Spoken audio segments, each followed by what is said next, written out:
Com a conseqüència de la demanda actual de smartphones a Catalunya, s'obtenen 5 mòbils cada minut.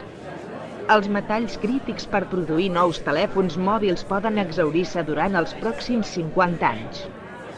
La meitat de les persones guarden el mòbil vell en lloc de portar-lo a reciclar. Els residus electrònics contenen una gran varietat de substàncies tòxiques, la qual cosa fa que sigui una font potencial de contaminació dels aqüífers, l'atmosfera i el sòl.